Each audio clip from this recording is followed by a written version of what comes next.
11 noyabr. Nəsnə əhəmiyyətli deyil, ona verdiyin məna əhəmiyyətlidir. Xarici amillər səni narahat edir. Əslində səni narahat edən xarici amillər deyil, onlara dair mühakimələrindir. Xarici amilləri zərərsizləşdirmək sənin özündən asılıdır. Mark Avreli, Düşüncələr. Təsəvvür edin ki, 39 yaşınız var və siyasətçi olmağı arzulayırsınız. Gəncsiniz, fəalsınız, karyera pillələrini sürətlə qalxırsınız. Qəfildən özünüzü yorğun, taqətsiz hiss etməyə başlayırsınız. Həkimlər poliomielitə yoluxduğunuzu, həyatınızın heç vaxt əvvəlki kimi olmayacağını deyirlər. Karyeranızın bitdiyini düşünərdiniz, elə deyilmi? Bu, ABŞ tarixinin ən böyük siyasi liderlərindən biri olan Franklin Delano Roosevelt'in hekayəsidir. O, uzun illər ABŞ-nin prezidenti olmaq üçün çalışıb bunu xəyal edib. 39 yaşı olanda ona poliomielit diaqnozu qoyulub.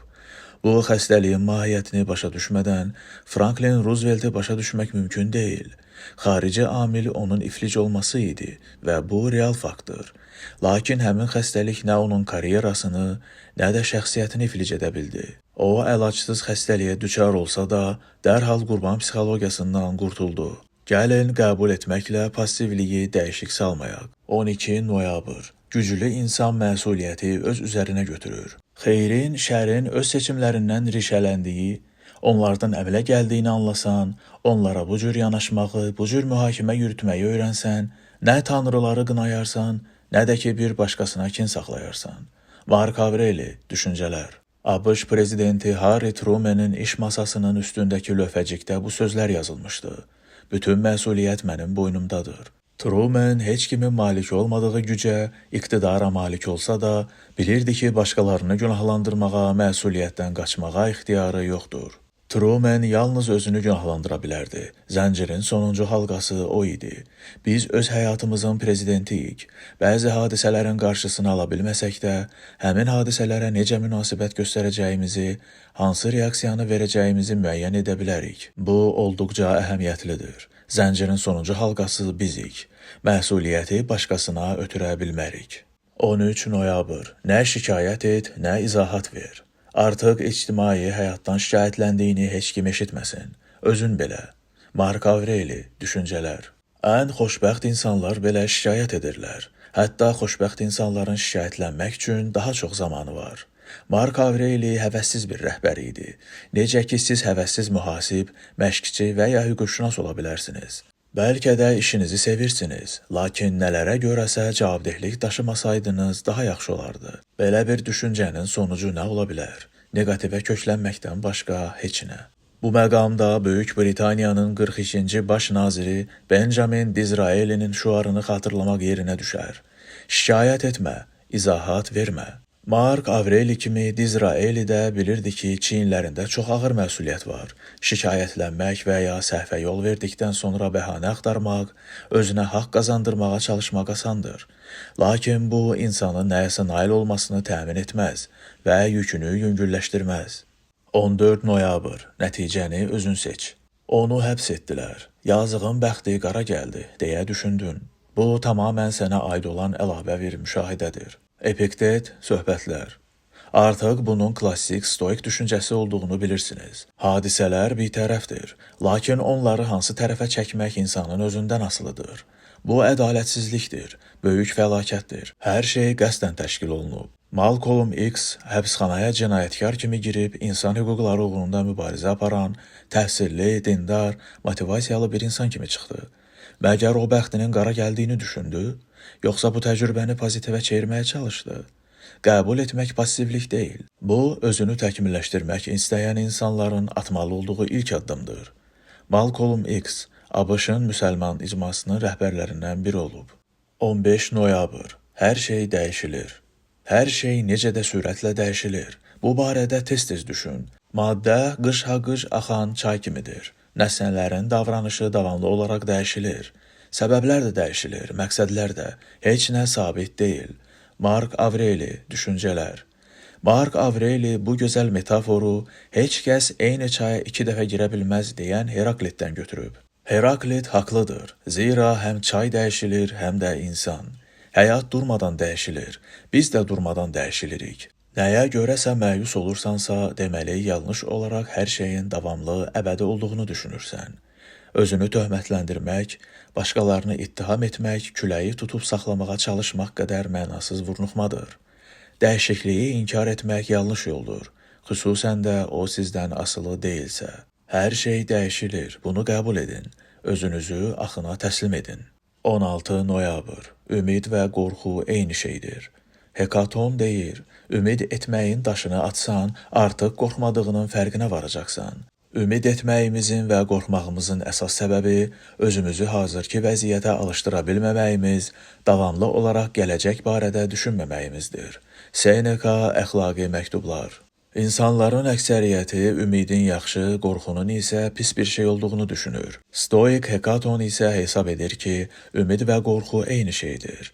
Hər ikisi nəzarətimiz altında olmayan şeylərə dair təxminimizdir. Ümid edirsənsə, qorxursansa, deməli, amorfati anlayışına zid bir həyat yaşayırsan. Məsələ qorxularımızı yenmək deyil, həm ümidin, həm də qorxunun özündə təhlükəli dərəcədə istək və əndişə ehtiva etdiyini anlamaqdır. Təəssüf ki, əndişəni ortaya çıxaran şey istəkdir. 17 noyabr. Mühakimə etmə, yoxsa mühakimə olunarsan. Xəmiri, təkəbbür və təşəxxüslə yoğrulan fəlsəfə bir çox insanların başını yeyə bilər. Fəlsəfə insana səhvlərindən arınması üçün lazımdır. Başqalarının qüsurlarını daha yaxşı görüb, daha çox şikayətlənməsi üçün yox. Seneca əxlaqi məktublar. Fəlsəfə ilə məşğul olmağa batini bir fəaliyyət kimi yanaşmaq lazımdır. Özümüzü təkmilləşdirməliyik və digər insanları tək qoymalıyıq ki, onlar öz vəzifələrini icra etsinlər. Öz səyahətlərini başa vursunlar. İnsanın səhvləri onun nəzarəti altındadır. İnsan fəlsəfəyə ona görə müraciət edir ki, dokda gəminin gövdəsini qaya mollusklarından necə təmizləyirsə, o da özünü o cür təmizləsin. Qüsurlarından arınsın. Bəs başqalarının qüsurları? Öz qüsurlarından arınmaq hər kəsin şəxsi işidir. Başqalarının qüsurlarını onların özlərinə həvalə etməliyik. Heç bir stoik kiminsə başqalarını mühakimə etməyə ixtiyarı olduğunu demir. İnsan insanı olduğu kimi qəbul edə bilər, mühakimə edə bilməz. Axı istənilən şəxsin xeyli qüsuru var. 18 noyabr. Stoikin 4 vərdişi. Şuurlu varlıq yanlış və qaranlıq işlərdən uzaq olanda, ümumun rifahı naminə çalışanda, əldə edə biləcəyi şeyləri istəyib, əldə edə bilməyəcəyi şeyləri istəməyəndə, təbiətin bəxşişlərini səmimiyyətlə qəbul edəndə, öz doğru yolunda irəliləmiş olur. Mark Avreli, düşüncələr. Yəqin ki, fikir vermişsiniz. Mark Avreli davamlı olaraq özünə stoisizmin nə olduğunu xatırladır. Bu cür izahlar bir neçə min il sonra fəlsəfə ilə məşğul olmaq istəyən oxucular üçün olduqca faydalıdır. Lakin Mark Avreli həmin izahları öz xeyri üçün yazmışdı. Bəlkə də o məzkur izahları yazmazdan qabaq ciddi bir səhvə yol vermiş, xudbinlik etmiş, əldə edə bilməyəcəyi bir şey istəmiş, baş vermiş hansısa hadisəyə görə şikayətlənmişdi. İstəmişdi ki, lazımi məsələləri özünə xatırlatsın. Mark Avrelinin həmin vaxt nə düşündüyü və ya bizim indi nə düşündüyümüz əhəmiyyətli deyil. Əsas məsələ bu 4 vərdişə yiyələnməkdir. 1. Yalnız doğru olanı qəbul etmək. 2. Ümumun rifahı üçün çalışmaq. 3. Tələbat və istəklərimizi nəzarətimiz altında olan şeylərlə uyuşturmaq. 4. Təbiətin bəxşişlərini səmimiyyətlə qəbul etmək. 19 noyabr. 3 müdrikdən hikmətli sözlər. Kleanf, Tanrıya və taleyə inan. Zəifləsən də büdrəmədən yeriməkdə davam edəcəksən. Evripid, müdrik insan zərurəti qəbul edir və Tanrının iradəsinə boyun əyir. Platon, tanrılar belə istəyirlər, eybi yoxdur. Onlar məni öldürə bilərlər, lakin incidə bilməzlər. Epiktet, Enhiridion. Bu 3 ibarə bizə tolerantlığın, uyğunlaşmağın, qəbul etməyin əhəmiyyətini göstərir. Kleanf və Evripidin fikrincə qismətə, taleyə inam insanın baş verən hadisələri qəbul etməsini asanlaşdırır.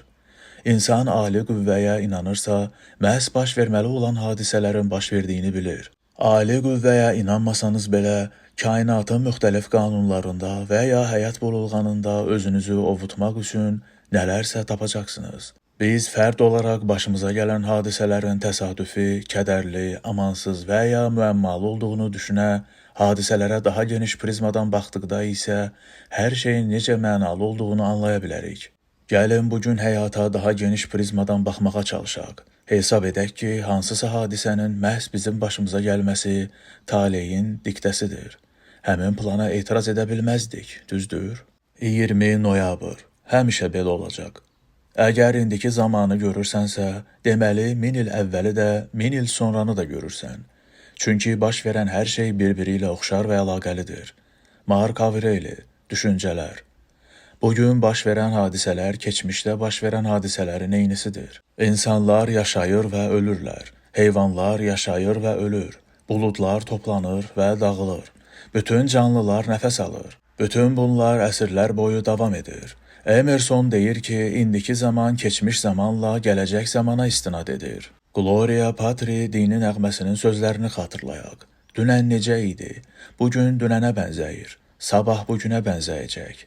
Həmişə belə olacaq. Bu nəğmə insanlar nəşələnsin və ya dilxor olsun deyə yazılmayıb. Sözlərin müəllifi bizə həqiqəti çatdırmağa çalışıb. Bununla belə nəğmə bizi sakitləşdirir və diqqətimizi cəmləməyimizə kömək edir. Həyəcanlanmaq, iynə üstündə oturub gözləmək lazım deyil. Hansısa hadisənin başınıza gəlməyindən qorxursunuz? Əmin olun ki, həmin hadisə keçmişdə bir çox insanların başına gəlib və onlar mübarizə apararaq ayaq üstə qalmağı bacarıblar. Bundan xəbərdar olmaq sizi rahatlaşdıra bilər.